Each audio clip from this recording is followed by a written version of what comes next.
ورحمۃ اللہ وبرکاتہ۔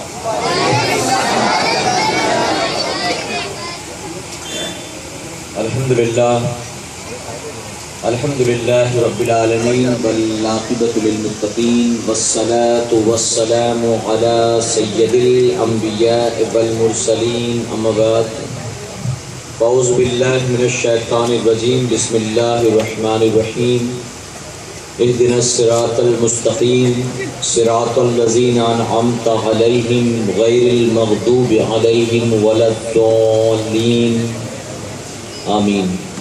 صدق اللہ مولانا العلی العظیم و صدق نبی الامین المختار الکریم ونحن ولا ذلک لمن الشاہدین والشاکرین والحمد للہ رب العالمین۔ باد توحید کے متوالوں، شمع رسالت کے پروانوں، غوث و خواجہ اور رضا کے چاہنے والوں، آئیے سب سے پہلے ہم اور آپ نہایت ہی ادب اور احترام کے ساتھ اپنے اور ساری کائنات کے مرکز عقیدت جناب محمد رسول اللہ صلی اللہ تعالی علیہ وسلم کی بارگاہ بے کس پناہ میں جس طرح سے میں آپ کو پڑھاؤں میرے ساتھ مل کر بآواز بلند ہدیہ غلامی درود و سلام کے انداز میں پیش کریں۔ پڑھیں الصلاۃ والسلام علیک یا رسول اللہ، الصلاۃ والسلام علیک یا حبیب اللہ، الصلاۃ والسلام علیک یا نبی اللہ وعلی آلک واصحابک یا نور اللہ صلی اللہ تعالی علیہ وسلم۔ رب کعبہ کی بارگاہ میں دعا ہے مولا اپنے حبیب صاحب الاولاد صلی اللہ علیہ وسلم کے صدقہ خیر وہ ہم تمام حاضرین اور سامعین کو دم واپسی تک حق کہنے، حق سننے اور اپنے حق والے بندوں کے دامن سے وابستہ رہنے کی توفیق عطا فرما۔ ساتھ ہی بارگاہ رب العزت میں دعا ہے کہ مولا ہم گناہ گاروں، سیاہ کاروں کو، ہمارے والدین کو، ہماری قیامت تک آنے والی تمام نسلوں کو صحیح معنوں میں غوث و خواجہ اور رضا سے محبت کی توفیق عطا فرما اور انہی کے نقش قدم پر اپنی زندگی کے شب و روز گزارنے کی توفیق عطا فرما۔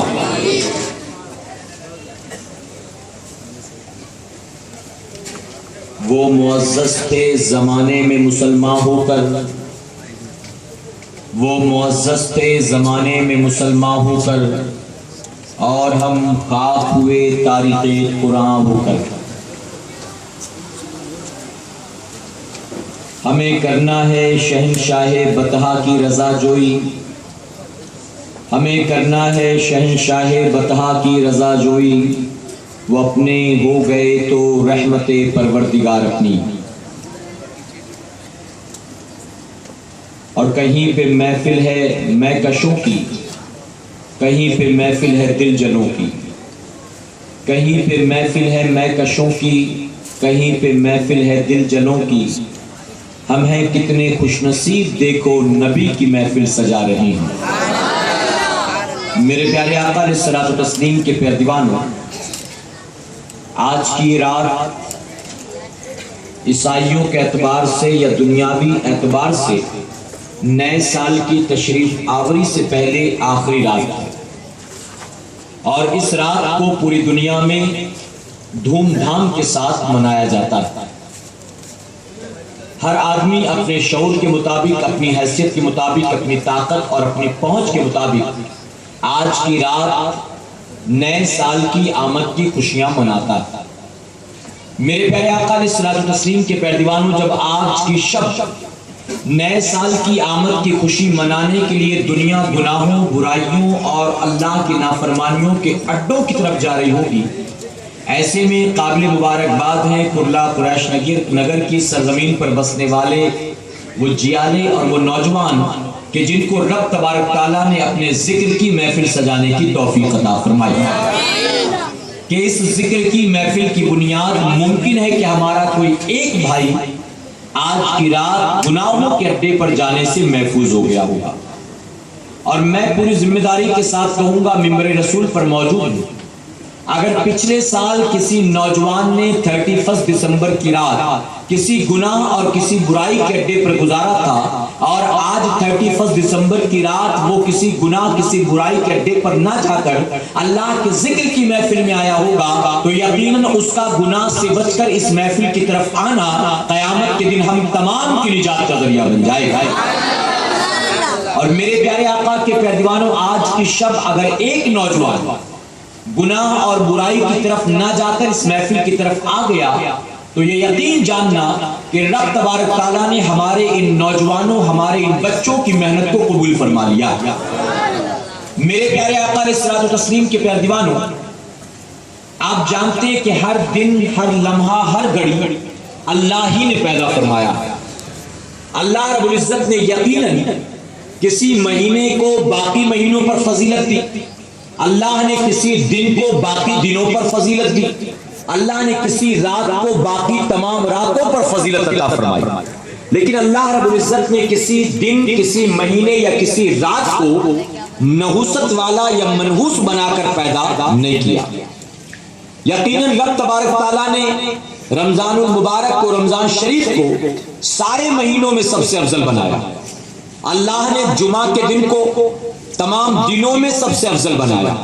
اللہ نے لیلۃ القدر کو، شب قدر کو 1000 مہینوں سے زیادہ برکت والا فرمایا، فضیلت والا فرمایا۔ تو اللہ رب العزت نے یقیناً دنوں اور راتوں کو فضیلت والا، برکت والا بنایا، نحوست والا نہیں۔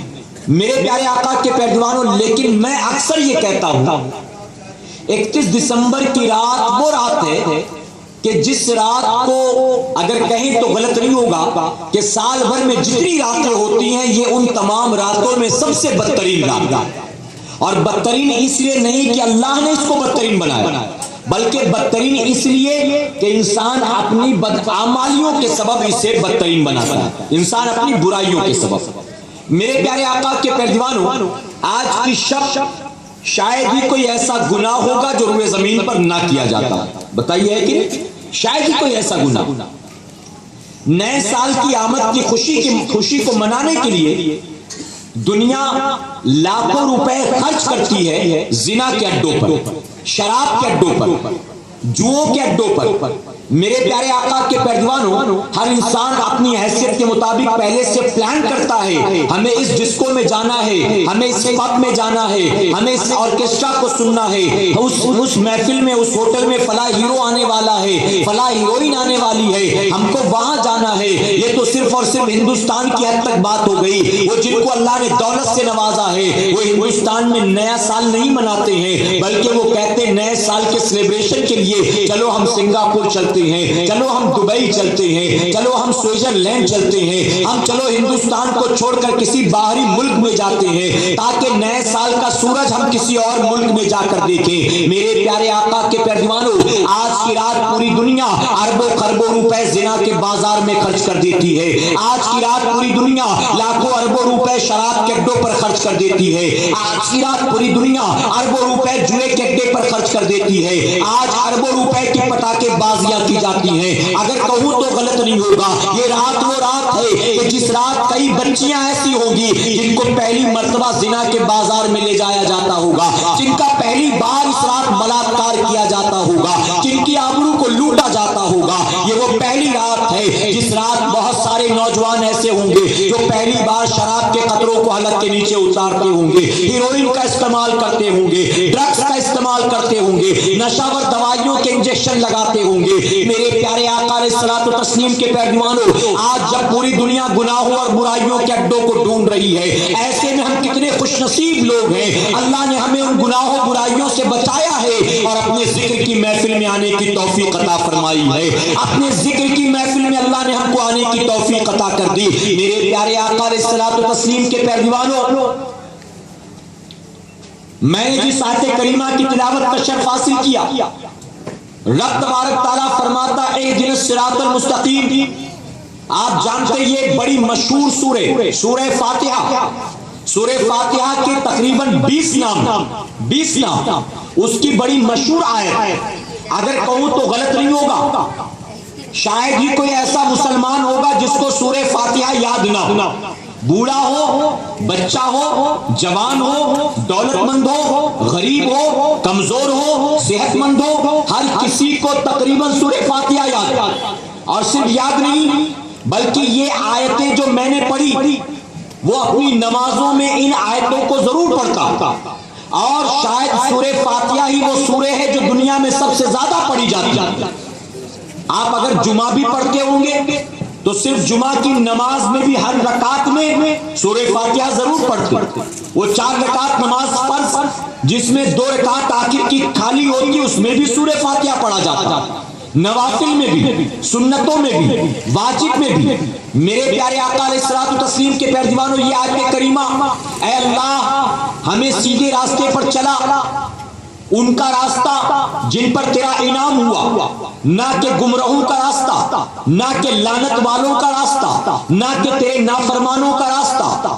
انسان، ایک مسلمان جب بھی نماز کے لیے جاتا ہے، ہر رکعت میں اللہ کی بارگاہ میں یہی دعا کرتا، اللہ سیدھے راستے پر چلا، اللہ سیدھے راستے پر چلا۔ اے مسلمانوں، یہ سیدھا راستہ کون سا؟ فرمایا گیا سیدھا راستہ یہ انبیاء کا، سیدھا راستہ صدیقین کا، سیدھا راستہ شہداء کا، سیدھا راستہ صدیق اکبر کا، سیدھا راستہ سیدنا عمر فاروق اعظم کا، سیدھا راستہ سیدنا سرکار غوث اعظم کا، سیدھا راستہ غریب کے غریب نواز کا، سیدھا راستہ بریلی کے تاجدار کا۔ جب مسلمان مسجد میں ہوتا ہے، حالت نماز میں ہوتا ہے، ہر رکعت میں اللہ کی بارگاہ میں دعا کرتا ہے، اے اللہ سیدھے راستے پر چلا، اے اللہ انعام یافتہ لوگوں کے راستے پر چلا۔ لیکن اگر زندگی میں جھانک کر دیکھے، اپنے گریبان میں جھانک کر دیکھے تو خود اسے تسلیم کرنا ہوگا۔ مسجد کے اندر ہوتا ہے، ہر رکعت میں کہتا ہے اللہ انعام یافتہ لوگوں کے راستے پر چلا، لیکن مسجد سے نکلتا ہے تو پھر انہی کے راستے پر چل پڑتا ہے جن کے راستوں سے بچنے کی دعا کی تھی۔ اے اللہ لعنتیوں کے راستے پر نہ چلانا، اے اللہ گناہوں کے راستے پر نہ چلانا، اے اللہ تیرے نافرمانوں کے راستے پر نہ چلانا۔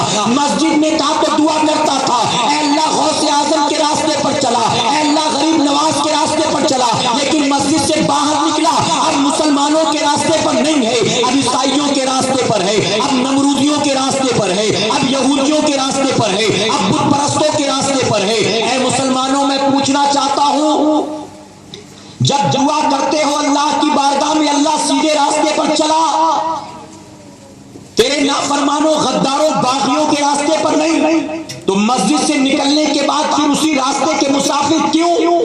کیا کبھی آپ نے سنا قربانی کے موقع پر کسی عیسائی نے بھی اللہ کے نام پر جانور ذبح کیا؟ کیا آپ نے کبھی سنا عید کے موقع پر کوئی یہودی بھی ماہ رمضان کے روزے رکھنے کے بعد نیا کپڑا پہن کر عید کی نماز پڑھنے آیا؟ کیا آپ نے کہیں سنا کہ محرم کے محفلوں میں 11 دن تک پابندی کے ساتھ کوئی غیر مسلم بھی آیا ذکر حسین سننے کے لیے؟ میرے پیارے آقا کے پیغمبروں، تعجب ہوتا ہے سن کر، ایک عیسائی نے عید منایا کہیں تو تعجب، ایک عیسائی نے غوث اعظم کی 11ویں منائی تو تعجب، ایک یہودی نے عید بقرعید کی نمازیں پڑھی تو تعجب۔ جب ہمیں یہ سن کر حیرت ہوتی ہے کہ یہ کیسے ممکن، وہ لوگ یہ کام نہیں کرتے، یہ سن کر تعجب ہوتا ہے۔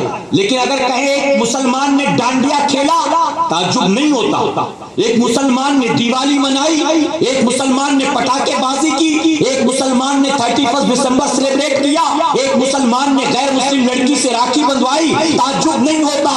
اے مسلمانوں، دنیا کے باطل مذاہب کے ماننے والے مسلمانوں کا کوئی تہوار مناتے نظر نہیں آتے، لیکن حیرت ہوتی ہے دیکھ کر کہ مسلمان ان کے راستے پر چلتا ہوا ان کے سارے تہواروں کو دھوم دھام سے مناتا ہے، انہیں وش کرتا ہے، ان کے ساتھ سیلیبریٹ کرتا ہے۔ میں آپ سے پوچھنا چاہتا ہوں، کل صبح جب ہوگی تو عیسائیوں کے نئے سال کا آغاز ہوگا، ہمارے اور آپ کے نئے سال کا آغاز 1 مہینے پہلے ہو چکا ہے، محرم کے مہینے سے ہو گیا۔ بتاؤ، جب ہمارا چاند نکلا تھا، جب ہمارا نیا سال شروع ہوا تھا، کیا کسی عیسائی نے میسج بھیجا تھا ہیپی نیو ایئر؟ کیا کسی یہودی نے شیک ہینڈ کیا تھا ہیپی نیو ایئر؟ کیا کسی کافر نے کہا تھا نیا سال تمہیں تمہارا مبارک ہو؟ ہمیں جب کسی نے وش نہیں کیا، جب نئے سال کا آغاز ہوا، ہم مسلمانوں نے تنہا اپنے نئے سال کی آمد کی خوشی منائی ہے، ہمارے ساتھ کوئی شامل نہ ہوا۔ اب ان کے نئے سال کا آغاز ہوا، ہمیں منانے کی ضرورت کیا ہے؟ ہمیں وش کرنے کی ضرورت کیا ہے؟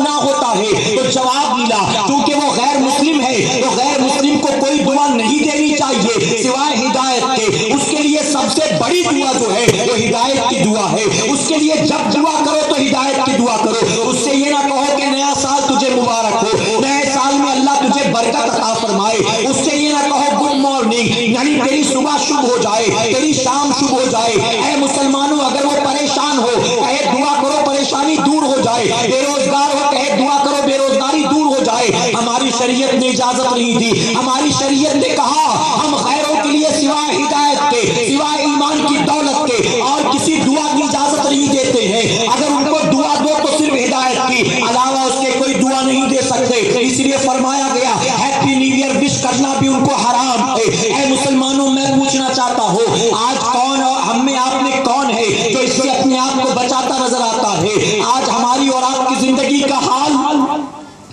اللہ کی بارگاہ میں دعا کرے, اللہ انعام یافتہ لوگوں کے راستے پر چلا, صراط الذین انعمت علیہم, دعا یہ, لیکن عمل اس کے برعکس, اس کے بالکل اپوزٹ. میرے پیارے آقا کے پیروانوں, کون سی برائی ہے جس میں آج کے دور کا مسلمان مبتلا نظر نہیں آتا؟ کون سا گناہ ہے؟ آج مٹھی بھر مسلمان یہاں ذکر رسول کی محفل سجائے بیٹھے ہیں, اللہ کے ذکر کی محفل سجائے بیٹھے ہیں. اس کے باوجود میں کہوں گا نکل کر جائزہ لو بومبے کی سرزمین پر جہاں برائیاں اسرات ہو رہی ہوں گی, جہاں گناہ اسرات ہو رہے ہوں گے, آپ کو ان برائیوں گناہوں کے اڈوں پر آج کی رات کئی مسلمان مل جائیں, کئی مسلمان. 31 دسمبر کی رات میں نے اپنی آنکھوں سے مسلمانوں کو حالت شراب میں پایا, شراب کے نشے میں ڈوبا ہوا پایا. میرے پیارے آقا کے پیروانوں, بہت ادب سے عرض کرنا چاہوں گا, ایک غیر مسلم باطل مذہب کا ماننے والا زندگی بھر شراب نہ پیے, زنا نہ کرے, جوا نہ کھیلے, جھوٹ نہ بولے, ماں باپ کی نافرمانی نہ کرے, اس کے باوجود بھی کل بروز قیامت رب تبارک تعالیٰ اس باطل مذہب کے ماننے والے کو بے حساب کتاب اٹھا کر جہنم میں جھونک دے گا. جانتے اس کی وجہ کیا ہے؟ آپ کہیں گے شراب نہیں پیا, زنا نہیں کیا, جوا نہیں کھیلا, پھر آخر اس کو جہنم میں کیوں ڈالا گیا؟ تو جانتے یہ سارے گناہ جو میں گناتا ہوں, یہ گناہ اس کے سب سے بڑے گناہ کے سامنے کوئی معنی نہیں رکھتے ہیں. ارے یہ چھوٹے چھوٹے گناہ ہیں, اس کا سب سے بڑا گناہ تو کفر ہے, اس کا سب سے بڑا گناہ تو شرک ہے. اللہ ہی نے اس کو پیدا کیا لیکن اللہ کو معبود نہیں مانتا, اپنی من مرضی کے بتوں کو بنایا, ان کی عبادت کرنا شروع کر دیا. اللہ کی دی روزی کھاتا ہے, اللہ کو رزاق نہیں مانتا, اللہ کی دی سانسوں کا استعمال کرتا ہے, اللہ کی دی زندگی کا استعمال کرتا ہے, اللہ کو اپنا معبود نہیں مانتا, اللہ کو اپنا خالق نہیں مانتا, اللہ کو اپنا مالک نہیں مانتا, تو یہ اس کا کفر ہے جو قیامت کے دن اس کو بے حساب کتاب جہنم کا ایندھن بنا دے گا. لیکن ایک مسلمان ایک پیالہ شراب نہیں, ایک پیک شراب نہیں, ایک قطرہ شراب کا حلق کے نیچے اتارے گا, ایک بار لاٹری کا ٹکٹ خریدے گا, تو قیامت کے دن رب تبارک تعالیٰ کی بارگاہ میں اس کو اس کا حساب دینا ہوگا. اور کتنی سختی سے حساب جانتے ہو میرے پیارے آقا کے پیروانوں, رب تبارک تعالیٰ جب قیامت کے دن اپنے کسی بندے کو پکڑ لے تو یقین جانو پوری کائنات والے مل کر بھی اس کو اللہ کی پکڑ سے چھڑا نہیں سکتے. اور رب تبارک تعالیٰ قیامت کے دن کسی بڑے سے بڑے گناہ گار کو بے حساب کتاب معاف کر دے تو پوری دنیا والے مل کر بھی اس کو پکڑوا نہیں سکتے. میرے پیارے آقا کے پیروانوں, ایک مسلمان اگر شراب پیتا ہے, زنا کرتا ہے, جوا کھیلتا ہے, سود کھاتا ہے, قیامت کے دن رب تبارک تعالیٰ پکڑ کرے گا کہ میرے بندے وہ تو کافر تھا, اس نے تو مجھے معبود ہی نہیں مانا, اس کے بعد اس نے میری نافرمانی کی, تو نے تو پوری زندگی گواہی دی اللہ کے سوا کوئی معبود نہیں, لا الہ الا اللہ, لا الہ الا اللہ, پوری زندگی تو یہی کہتا رہا خالق وہی ہے, مالک وہی ہے, رزاق وہی ہے, زندگی موت پر قدرت رکھنے والا وہی ہے. تو جب تو نے پوری زندگی یہ گواہیاں دی تو پھر تو نے میری نافرمانی کیوں کی؟ قیامت کے دن جب تبارک تعالیٰ سختی سے پکڑ فرمائے گا, حساب لے گا, اور جانتے ہو رب جب پکڑ لے گا اے مسلمانوں کوئی بخشش کچھ نہیں کروا سکتا، اللہ کی پکڑ سے کوئی چھڑا نہیں سکتا۔ ایک بزرگ کے حوالے سے آتا ہے یا غالباً صحابی رسول کے ان کے حوالے سے آتا ہے، ان کے پیر میں زخم ہو گیا، زخم دھیرے دھیرے ناسور میں تبدیل ہو گیا۔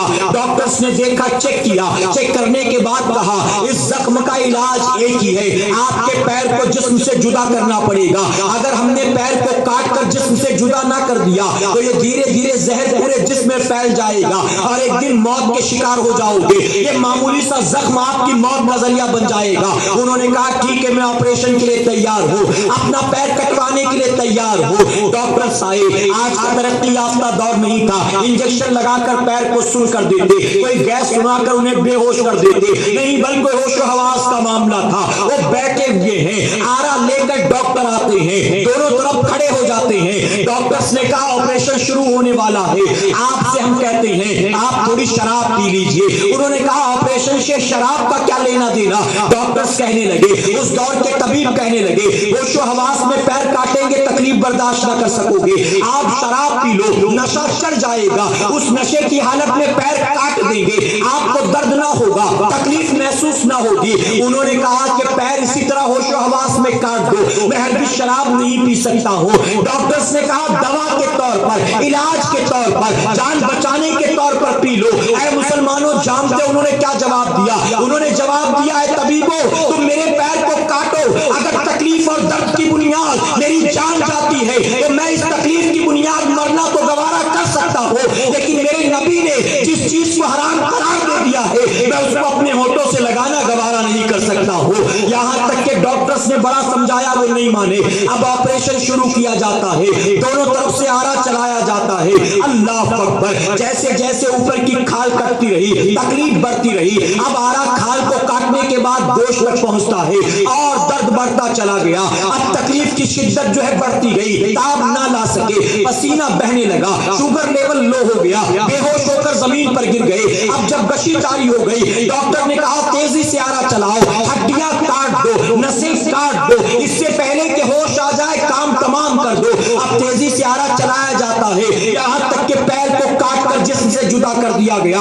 کچھ دیر کے بعد ہوش آتا ہے، تکلیف میں کراہتے ہیں، آہیں بھرتے ہیں، اٹھا کر بٹھایا گیا۔ اب پیر کٹنے کے بعد اپنے کٹے ہوئے پیر کو دیکھتے ہیں، کہتے ہیں میرا وہ کٹا ہوا جسم کا حصہ کہاں ہے؟ ڈاکٹرز نے لا کر سامنے رکھ دیا، اپنے کٹے ہوئے پیر کے ٹکڑے کو ہاتھ میں اٹھاتے ہیں، آسمان کی طرف اٹھا کر عرض کرتے ہیں الحمدللہ رب العالمین۔ ڈاکٹر نے کہا پیر کاٹ دیا گیا، آہو بکا نہیں کرتے، گریو زاری نہیں کرتے، اللہ کا شکر ادا کرتے ہو، آخر بات کیا ہے؟ وہ کہتے میں روؤں کیوں، آہو بکا کیوں کروں؟ ارے میں تو اپنے پروردگار کا شکر ادا کرتا ہوں، اور شکرانے کی وجہ یہ ہے میرا پیر کٹ کر جسم سے جدا ہو گیا ہے، لیکن جہاں اللہ اس کے رسول نے جانے سے منع کیا وہ کبھی اس طرف گیا نہیں ہے، کبھی اس راستے پر چلا نہیں ہے، اس لیے میں شکر ادا کرتا ہوں۔ اے مسلمانوں میں پوچھنا چاہتا ہوں، وہ اپنی جان بچانے کے لیے بھی شراب کے قطرے حلق کے نیچے نہیں اتارتے تھے، اور آج مسلمان نوجوان جو ہے شراب پارٹی کے طور پر پیتا ہے، سیلیبریشن کے طور پر پیتا ہے، شوق کے طور پر پیتا ہے،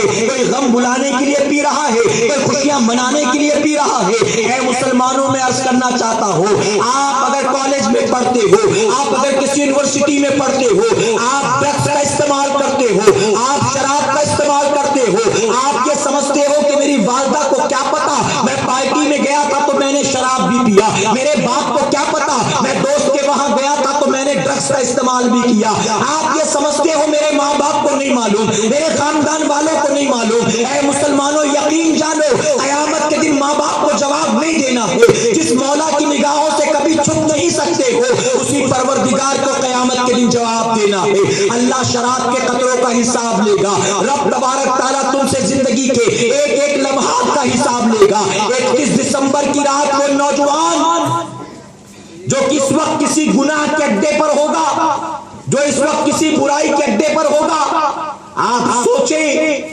وہ کتنا برا نوجوان ہوگا، وہ کتنا برا شخص ہوگا۔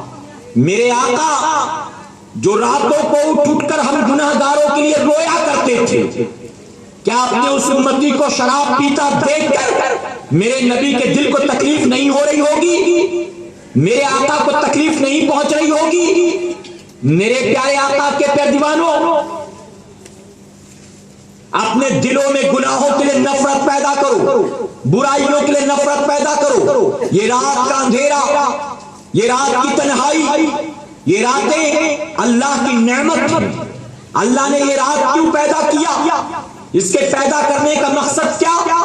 میرا بندہ 10 گھنٹے 12 گھنٹے محنت مشقت کے بعد پورے دن محنت کرے، حلال روزی کمائے، اور جب رات آ جائے تو اپنے بستر پر جا کر آرام کرے، سو جائے، تاکہ دوسری صبح پھر تیار ہو جائے دن بھر کی محنت مشقت کے لیے۔ اللہ نے رات اطمینان کے لیے بنایا، اللہ نے رات آرام کے لیے بنایا، اللہ نے رات ہمیں دوبارہ ریچارج کرنے کے لیے بنایا۔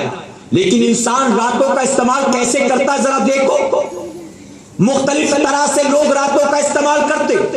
ایک آوارہ رات آ جائے تو آوارہ گردی کرتا، ایک شرابی رات آ جائے تو شراب کے اڈے پر جاتا، ایک جواری رات آ جائے تو جوئے کے اڈے پر جاتا ہے، ایک زانی رات آ جائے تو دنیا والوں سے نظریں بچا کر زنا کے بازار میں جاتا ہے، کوئی کیرم کلب میں جا رہا ہے، کوئی ڈسکو میں جا رہا ہے، کوئی پب میں جا رہا ہے۔ ہمارے اور آپ کے جیسے middle class lower middle class لوگوں کا حال یہ ہے، ہم اور آپ دن بھر محنت مشقت کرنے کے بعد جب رات آتی ہے تو گھر جاتے ہیں کہ بیوی بچوں کے ساتھ بیٹھیں گے، اطمینان سے کھانا کھائیں گے، تھوڑا آرام کر لیں گے۔ ہر انسان اپنے اپنے اعتبار سے رات کو گزارتا ہے۔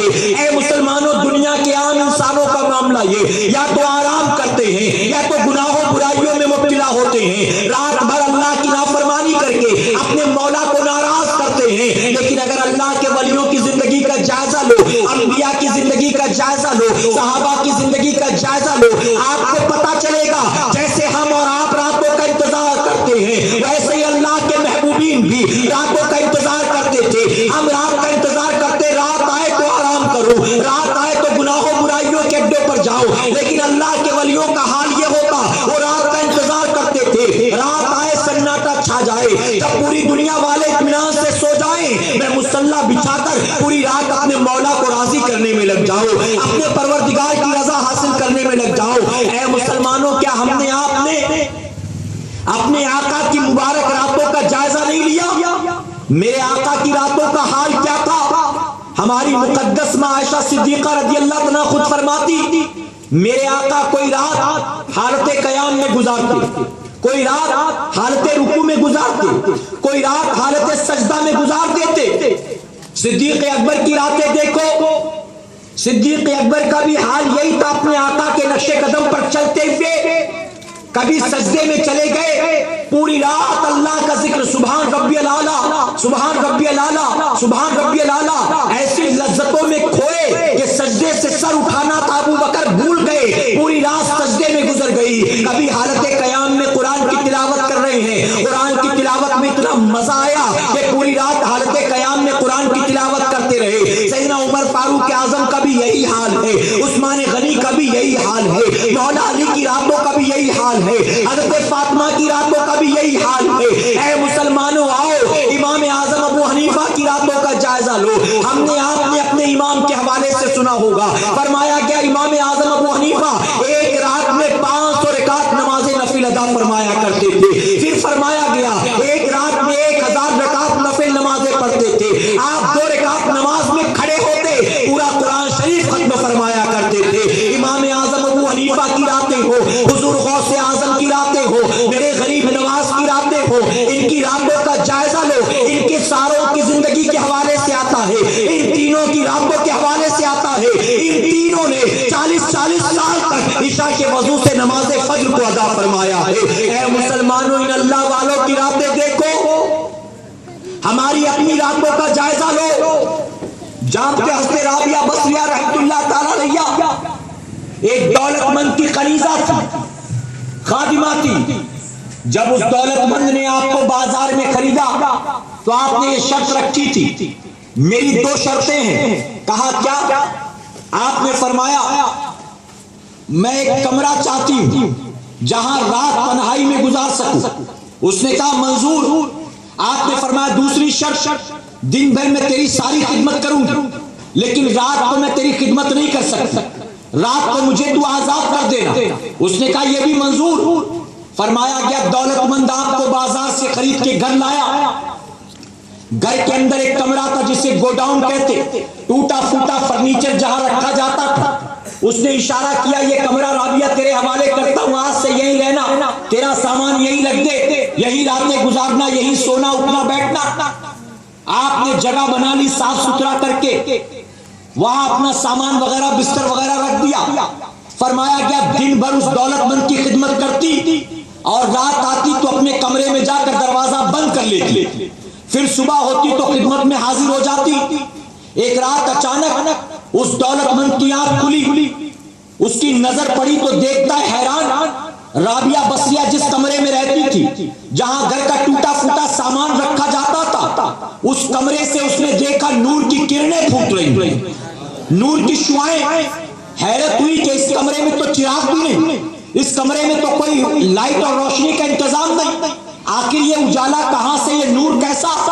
جا کر کمرے میں جھانک کر دیکھتا ہے تو دیکھ کر حیران، حضرت رابعہ سجدے کی حالت میں مصلی بچھا کر پڑی ہیں اور چھت شک ہو گئی ہے، اور آسمان سے لے کر اس کمرے تک مسلسل انہیں نور کا ایک ستون نظر آتا ہے، نور کی کرنیں نظر آتی ہیں۔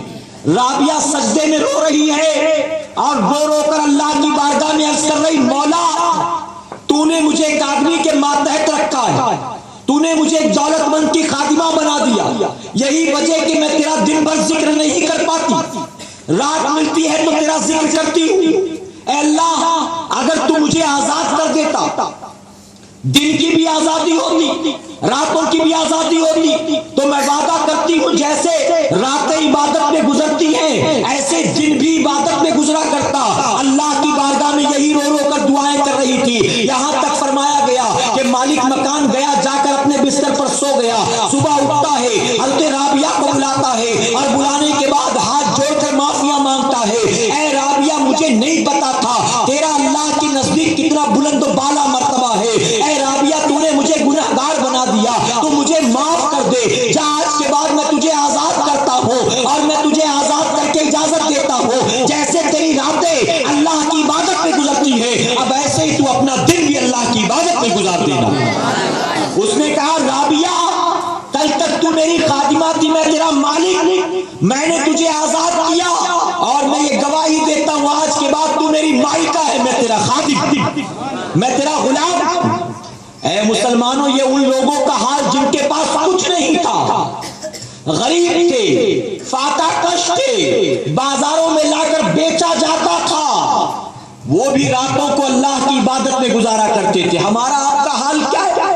ہماری آپ کی کیفیت جانتے؟ ایک مرتبہ یہی رابعہ بصریہ بازار سے کچھ کھانے پینے کا سامان لے کر گھر آ رہی تھی، موقع دیکھ کر شام کا وقت تھا، ایک چور بھی پیچھے لگ گیا، ایک چور پیچھے لگ گیا، آپ کمرے میں آئیں، وہ بھی موقع دیکھ کر اندر گھس گیا، اندھیرے کا فائدہ اٹھا کر ایک کونے میں چھپ کر بیٹھ گیا۔ حضرت رابعہ رات بھر عبادت کرتی رہی، وہ انتظار کرتا رہا سوئے تو اپنا کام کروں، سوئے تو اپنا کام کروں، یہاں تک کہ اللہ کا سجدہ کرتے کرتے کرتے اللہ کی مصلحت مصلی ہی پر حضرت رابعہ کی آنکھ لگ گئی، مصلی ہی پر حالت سجدہ میں سو گئی۔ اب وہ چور اٹھا، اسی موقع کی تلاش میں تھا، اٹھا، گھر کا جو بھی سامان نظر آیا سب بٹورا ایک پوٹلی میں، اور بٹورنے کے بعد کاندھے پہ رکھا، رکھنے کے بعد جب تلاش کرتا ہے تو گھر کا دروازہ کہیں نظر ہی نہیں آتا، دروازہ ایک ہی تھا، کمرہ چھوٹا تھا، اس نے دیکھ رکھا تھا کہاں سے آیا کہاں سے جانا، اور چور آنے کے بعد بھاگنے کے لیے پہلے انتظام کر لیتے کہ بھاگنا کہاں سے، اس نے بھی انتظام کر رکھا تھا، لیکن پوٹلی کاندھے پر رکھی تو دروازہ غائب، اس نے اتارا کہ ذرا دیکھوں کہاں گیا دروازہ، جیسے ہی پوٹلی نیچے اتار کر رکھی دوبارہ دروازہ آپ کے سامنے، پھر آپ کے سامنے، اس نے کہا دروازہ یہی تھا، پتہ نہیں میں کیوں بھٹک گیا، پھر سے کاندھے پر سامان اٹھایا، دروازہ پھر سے غائب، کافی دیر تک پریشان رہا، اس کے دل میں خدشہ پیدا ہوا کہیں رابعہ اٹھ نہ جائیں، غیب سے آواز آتی ہے، اے بندے تو نے کیا سمجھا، میری بندی سو گئی، تو بندی کے سونے پر اس کا فائدہ اٹھانا چاہتا ہے، ارے کیا تو بے خبر ہے، تجھے پتہ نہیں ہے، ارے میری بندی تو سو گئی ہے لیکن اس کا معبود تو ابھی بھی جاگ رہا ہے، اس کی حفاظت کرنے والا تو ابھی بھی جاگتا ہے۔ چور نے فوراً توبہ کی، اپنی اس پوٹلی کو رکھا، توبہ کی، دروازہ مل گیا، باہر نکلا اور سمجھ گیا کہ یہ کسی معمولی بندی کا گھر نہیں، یہ تو اللہ والی کا گھر ہے۔ اے سرکار مدینہ کے پیارے دیوانوں، تاریخ اسلام میں ایسے بے شمار لوگ گزرے جن کی راتیں اللہ کے سجدوں میں گزرا کرتی تھی، اور ہماری راتیں آوارہ گردی میں۔ آج رات کے 2 بجے ہو، 3 بجے ہو، نکل جاؤ مسلمانوں کے محلے میں، کیا کیفیت ہے؟ آپ کے اسی کرلا قریش نگر کا جائزہ لو، رات کے 12:30، 1، 1:30، 2 بجے آپ اس طرف سے نکلو، اس طرف جاؤ، آپ کو گلی محلوں میں نوجوان ملے بیٹھے نظر آئیں گے، ہنسی ٹٹے کر رہے ہیں، کہیں حقے کی محفل، کہیں سگریٹ کی محفل، کہیں چٹکلوں کی محفل۔ رات کے 3، 4 بجے تک اس طرح سے چٹکلے اور جوک بازی ہوتی ہے، اور جب فجر کی نماز کا وقت قریب آتا ہے تو کہتے چلو رات بہت ہو گئی، اب جا کر سو جاتے۔ جب لوگوں کے اٹھنے کا وقت ہوتا، اٹھو سجدہ کرو، تو اس وقت سونے کی بات کرتا ہے۔ یہ حال ہے آج کے مسلمان کا۔ میرے پیارے آقا کے پیارے دیوانوں، وقت پر سو جاؤ۔ اعلیٰ حضرت عظیم البرکت نے یہاں تک فرمایا، اگر رات کو دینی محفل میں شرکت کی بنیاد نماز فجر سے غافل ہونے کا اندیشہ ہو تو واجب ہے کہ رات کو جا کر سو جاؤ تاکہ فجر کی نماز میں تمہاری آنکھ کھل سکے۔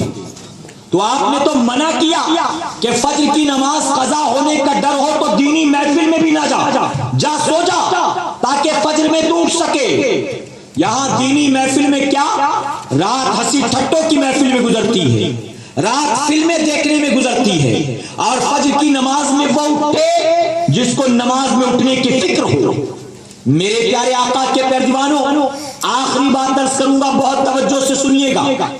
زندگی جیسے گزار لو، اپنی مرضی کے مالک نہیں ہو، بلکہ یہ زندگی اللہ کی امانت ہے جو اللہ نے ہمیں اپنے فضل و کرم سے عطا کیا۔ کل قیامت کے دن وہ ہم سے ہماری زندگیوں کا حساب لینے والا ہے، حساب لے گا، اور کوئی ہم نے ایک بھی نہیں ہے ایسا جس کو بے حساب کتاب چھوڑ دیا جائے کہ جانے دے، اس کو چھوڑ دو۔ میرے پیارے آقا کے پیارے دیوانوں، جبرائیل علیہ السلام میرے آقا کی بارگاہ میں حاضر آئے۔ آقا فرماتے جبرائیل کہاں سے آ رہے ہو؟ جبرائیل السلام عرض کرتے یا رسول اللہ صلی اللہ علیہ وسلم، آقا میں جنت و جہنم کا جائزہ لے کر آ رہا ہوں، اس وقت جنت اور دوزخ کو دیکھ کر آ رہا ہوں۔ میرے آقا نے فرمایا جبرائیل تم نے دوزخ میں کیا دیکھا، جہنم میں کیا دیکھا؟ عرض کرتے یا رسول اللہ صلی اللہ علیہ وسلم میں نے جہنم میں آدم علیہ السلام کی قوم کو دیکھا، آدم علیہ السلام کے امتیوں کو دیکھا۔ آقا فرماتے اور کیا دیکھا؟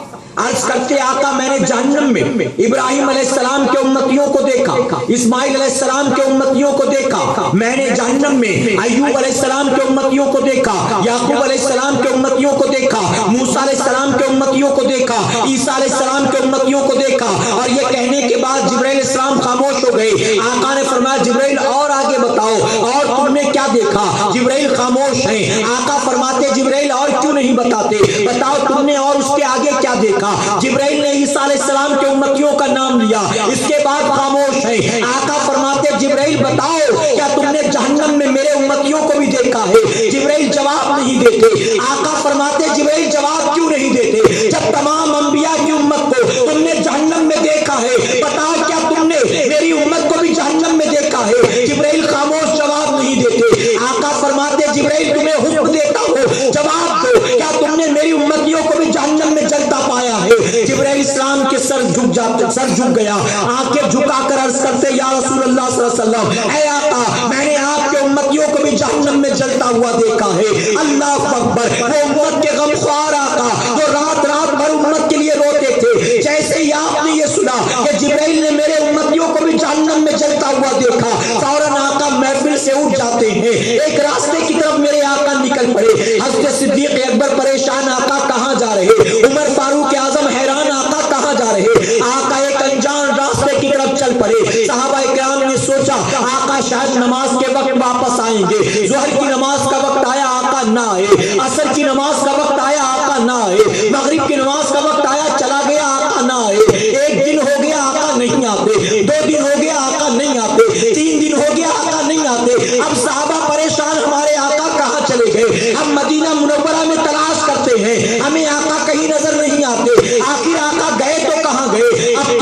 بعد صحابہ تلاش کرنے نکلتے ہیں، جنگلوں بیابان کی طرف نکلتے ہیں۔ اچانک انہیں ایک جنگل کے کنارے ایک چرواہا نظر آیا۔ اس چرواہے کو صحابہ نے گھیر لیا۔ اس سے کہتے ہیں چرواہے بتا کیا تو نے ہمارے نبی کو کہیں دیکھا؟ چرواہا کہتا میں تمہارے نبی کو نہیں پہچانتا۔ صحابہ اکرام نے میرے آقا کا حلیہ بتایا، لباس بتایا، اٹھنے چلنے پھرنے کا انداز بتایا۔ وہ چرواہا کہتا نہیں میں نے ایسے کسی آدمی کو نہیں دیکھا، ہاں البتہ ایک بات ضرور ہے جو میں تمہیں بتانا چاہوں گا۔ اس پہاڑ کی چوٹی پر ایک آدمی 3 دن سے مسلسل رو رہا ہے اور اس کی آواز میں اتنا درد ہے، اس کی آواز میں اتنی کراہ ہے کہ اس کی آواز کی بنیاد، اس کے رونے کی بنیاد میرے جانوروں نے چارہ چرنا چھوڑ دیا۔ میں انہیں مارتا پیٹتا ہوں لیکن وہ چارہ نہیں چرتے۔ 3 دن سے وہ آدمی وہی رو رہا ہے مسلسل۔ صحابہ سمجھ گئے کوئی اور نہیں یہی امت کے غمخوار آقا ہے۔ تڑپ اٹھے، فوراً دوڑے پہاڑ کی چوٹی کی طرف، جا کر دیکھا تو آقا کو حالت سجدے میں پایا۔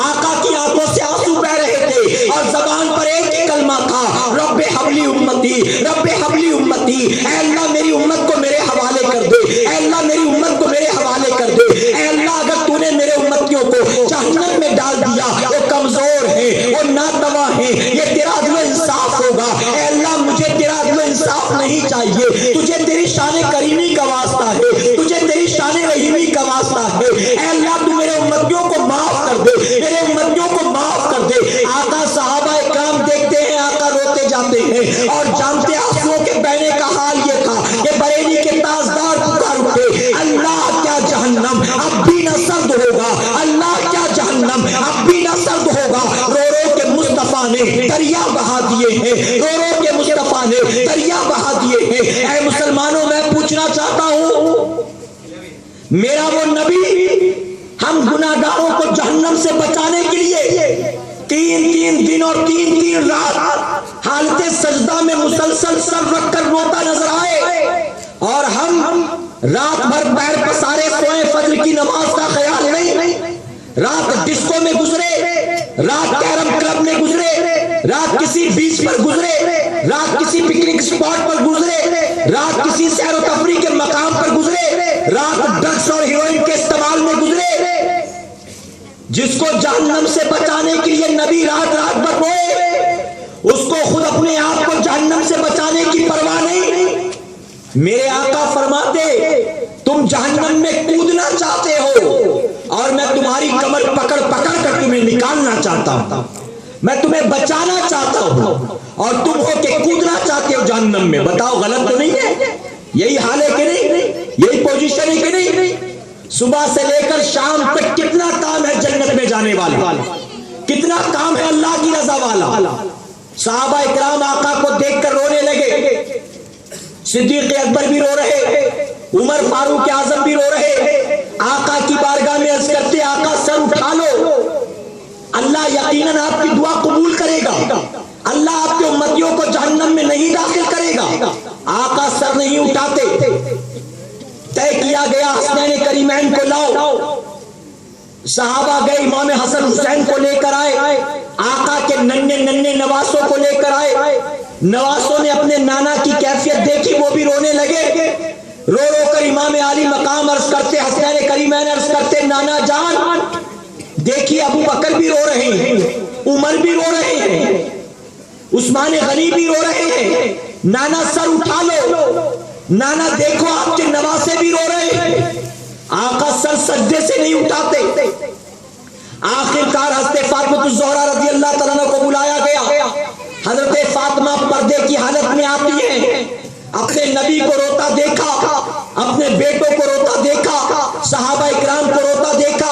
حضرت فاطمہ کی آنکھوں سے آنسو چھلک اٹھے، آقا کی بارگاہ میں بار بار درخواست کرتی ہیں آقا سر اٹھا لیجئے، آقا سر اٹھا لیجئے، آقا سر اٹھا لیجئے۔ آقا حالت سجدہ سے سر نہیں اٹھاتے ہیں۔ حضرت فاطمہ الزہرا بے ساختہ پکار اٹھی، اے آقا اب اگر آپ نے سجدے سے سر نہ اٹھایا، آپ کی بیٹی فاطمہ اپنے سر کو سجدے میں رکھ دے گی اور وہ وعدہ کرتی ہے جب تک قیامت نہیں آتی تب تک فاطمہ سر نہ اٹھائے گی۔ جب حضرت فاطمہ نے یہ کہا فوراً میرے نبی نے اپنا سر اٹھا لیا اور سر اٹھاتے ہی میرے آقا فوراً فرماتے ہیں اے فاطمہ کاش تو تھوڑی دیر اور رک گئی ہوتی، کاش تھوڑی دیر اور ٹھہر گئی ہوتی، میں اپنے سارے امتیوں کو جنت میں داخل کروا دیتا، اپنے سارے امتیوں کی مغفرت کروا دیتا۔ اے مسلمانوں میں پوچھنا چاہتا ہوں میرا نبی ہمیں جہنم سے بچانے کے لیے رات رات پر روئے اور ہم رات گلی کے نکڑ پر گزار دیں، ہم رات چائے کی دکان میں گزار دیں، ہم رات کسی گناہ برائی کے اڈے پر گزار دیں، قیامت کے دن کیا منہ دکھاؤ گے اپنے نبی کو؟ اے مسلمانوں آج کی شب دنیا برائیاں کرتی ہو اسے کرنے دو، دنیا اللہ کی نافرمانی کرتی ہو کرنے دو، لیکن ہمیں نہ آج کی رات کوئی گناہ کرنا ہے اور نہ اس کے بعد زندگی کی کسی رات ہمیں کوئی گناہ کرنا ہے انشاءاللہ۔ آج برائیاں تیزی سے پھیل گئی، معاشرہ تباہ ہو رہا، نوجوان بربادی کے راستے کا مسافر بن گیا۔ دلی میں جو کچھ ہوا آپ کی آنکھوں سے ڈھکا چھپا نہیں ہے۔ ایک بچی جس کا کوئی قصور نہیں، کیا غلطی تھی اس کی؟ کیا بگاڑا تھا اس کے ماں باپ نے دوسروں کا؟ اس لڑکی نے کسی کا کیا نقصان کیا تھا؟ کس گناہ کی سزا اسے دی ظالموں نے؟ 6 لوگ اس کے لڑکی ہونے کا، کمزور ہونے کا، تنہا ہونے کا فائدہ اٹھا کر اس کے ساتھ گینگ ریپ کرتے۔ میرے پیارے آقا کے پیارے دیوانوں جو کچھ ہوا پورے ہندوستان میں شور برپا ہوا، پورا ہندوستان چیخ اٹھا، لیکن اس کے باوجود بتائیے کیا کوئی چینجز آئے؟ کیا کوئی تبدیلی آئی؟ ابھی دلی کا طوفان تھما نہیں تھا کہ بامبے میں بھی یہی حال ہے۔ کون سا گناہ ہے جو نہیں ہو رہا بتاؤ؟ آج چوریاں ہو گرفتار کیے جانے والے مسلمان، کہیں زنا ہوا پکڑا جانے والا زانی مسلمان، شراب کے اڈے پر ریٹ پڑے، کسی بار میں ریٹ پڑے گرفتار کیے جانے والے مسلمان، نشے کی عادت کی بنیاد نشے کی لت میں دودھ پڑا، نالی کے کنارے کوئی پڑا ہے جا کر دیکھو تو مسلمان۔ میرے پیارے آقا کے پیارے دیوانوں تیزی کے ساتھ مسلمانوں کے گناہوں برائیوں میں مبتلا ہونے کا پرسنٹیج بڑھتا جا رہا ہے۔ دنیا متحد ہو کر ہمیں نشاور دوائیوں کا عادی بنانا چاہ رہی ہے۔ ڈرگس دو ان کو، ہیروئن پرووائڈ کرو ان کو۔ میرے پیارے آقا کے پیارے دیوانوں تعجب ہوتا ہے، غیر مسلم علاقوں میں جاؤ آپ کوئی دوا میڈیکل سٹور سے بنا ڈاکٹر کے پرسکرپشن کے نہیں لے سکتے۔ ڈاکٹر نے چٹھی لکھ کر نہ دیو تب تک میڈیکل والا دوا نہیں دیتا، لیکن ہماری آبادیوں میں آؤ وہ کھانسی کی دوائیاں جسے نشے کے طور پر استعمال کیا جاتا ہے میڈیکل سٹور والا بھر کر رکھتا ہے، یہ کسائی باڑا ہے، یہ مسلمانوں کی آبادی ہے، یہ میرا مال بہت بکے گا، بھروا لو اس کو، کوئی ڈاکٹر کے پرسکرپشن کی ضرورت نہیں ہے۔ آنے والا 2 بوتل خریدتا ہو 10 بوتل خریدتا ہو، ہم کو دھندے سے مطلب ہو، ہم کو روپے پیسے سے مطلب ہے، لے جاتا ہے لے جانے دو، نشہ کرتا ہے نشہ کرنے دو۔ اے مسلمانوں میں پوچھنا چاہتا ہوں ارے یہ نشاور دوائیاں جتنی بھی ہیں آقا نے 1450 سال پہلے اس کا دروازہ بند کر دیا۔ میرے نبی نے صرف شراب کو حرام قرار نہیں دیا بلکہ آقا نے فرما دیا ہر نشہ پیدا کرنے والی چیز حرام ہے۔ اب اگر شراب سے نشہ ہو تو وہ بھی حرام ہے، آئیوڈیکس کھا کر نشہ ہو تو وہ بھی حرام ہے، کوئی بام کھا کر کھاتا ہو بریڈ پر لگا کر نشہ ہو تو یہ بھی حرام ہے، کھانسی کی دوا پینے سے نشہ ہوتا ہو یہ بھی حرام ہے، وائٹ وائٹ سونگنے سے نشہ ہوتا ہو یہ بھی حرام ہے۔ نبی نے ہر نشہ پیدا کرنے والی چیز کو حرام قرار دے دیا۔ اے مسلمانوں میں پوچھنا چاہتا ہوں یہ گٹکا کھانا کہاں سے ثابت ہے؟ یہ سگریٹ پینا کہاں سے ثابت ہے؟ آپ جن ولیوں کا نام لیتے ہو ان تمام اولیاء اللہ میں غوث اعظم ہو، غریب نواز ہو، خواجہ غریب نواز ہو، ان کے مریدین ہو، خواجہ بختیار کاکی ہو، صوفی حمید الدین ناگوری ہو، میرے پیارے آقا کے پیارے دیوانوں حضرت ثابت کلیری ہو، وارث پاک ہو یا بریلی کے تاجدار ہو، بتاؤ ان میں ایک بھی کا جو گٹکا کھاتا تھا، ایک بھی کا جو سگریٹ پیتا تھا؟ آج مسلمان نوجوانوں کی شکلیں دیکھو، گٹکا کھا کھا کر چہرہ ایسا بن گیا، چہرہ دیکھ کر لگتا ہے کہ مسلمان کا منہ نہیں بلکہ پیک دان ہے، جیسا لگتا ہے کہ کسی نے کھا کر پان اس کے منہ پر تھوک دیا ہے، ایسی شکلیں بنا رکھی ہوتی ہے، اتنی دور سے جائے تو منہ سے بدبو آتی ہے۔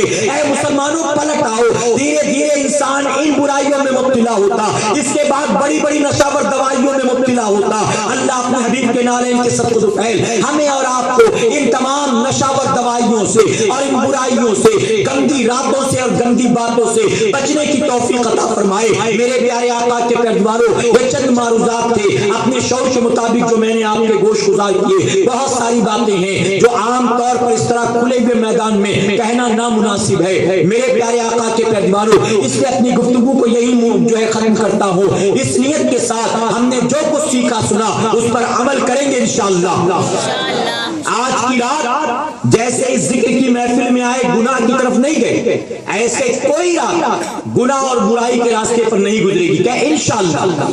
میرے پیارے آقا کے پیروانوں، ایک اور دعوت آپ جانتے ہیں کہ سنی دعوت اسلامی کا ہفتہ وار اجتماع آپ کے اسی کرلا کی سرزمین پر ہر بدھ کو بعد نماز عشاء کرلا 9 نمبر میں بلالی مسجد کے سامنے مدرسے انوار القرآن میں ہوتا ہے۔ ہر بدھ کو بعد نماز عشاء ہفتہ وار اجتماع ہوتا، گزارش ہے کثیر تعداد میں وہاں بدھ کو شرکت کرے۔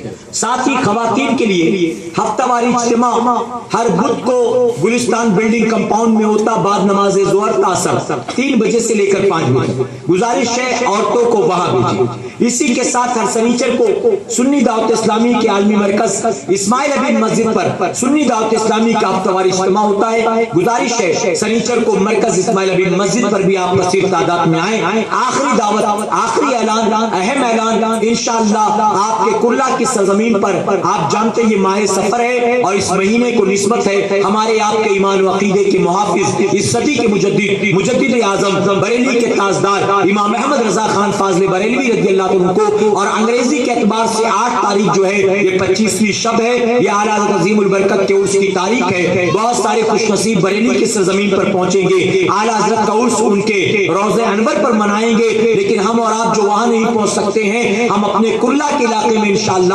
8 تاریخ کو اعلیٰ حضرت عظیم البرکت کا عرس پاک منائیں گے، اور یہ اجتماع آپ کے عرس پاک اور آپ کے خراج عقیدت کے لیے کرلا 9 نمبر میں شیتل ہوٹل کے سامنے یعنی جو ہے بلالی مسجد کے قریب رکھا گیا ہے۔ بعد نماز مغرب اس اجتماع کا آغاز ہوگا، اور اس اجتماع کا موضوع ہے امام احمد رضا ایک مظلوم مفکر، یہ ٹاپک ہے۔ اور میرے پیارے آقا کے پیروانوں، آپ کو جان کر خوشی ہوگی کہ انشاءاللہ اس اجتماع میں بلبل باغ مدینہ قاری الحاج محمد رضوان خان صاحب بھی ہوں گے، ہماری جماعت کے امیر سنی دعوت اسلامی حافظ و قاری مولانا محمد شاکر علی نوری صاحب بھی ہوں گے، اور امام احمد رضا ایک مظلوم مفکر، اس موضوع پر خطاب کرنے کے لیے انشاءاللہ لندن سے تشریف لائے ہوئے مفکر اسلام علامہ قمر الزمان خان اعظمی صاحب تشریف لا رہے ہیں، تو حضرت کا آخری خطاب ہوگا۔ گزارش ہے 8 تاریخ کو ذہن نشین کر لیں، 1-2 دن میں انشاءاللہ اشتہارات وغیرہ آ جائیں گے، جمعہ میں اعلانات ہوں گے، لیکن 8 تاریخ کو ذہن میں محفوظ کر لیں، اور آپ 9 نمبر کے اس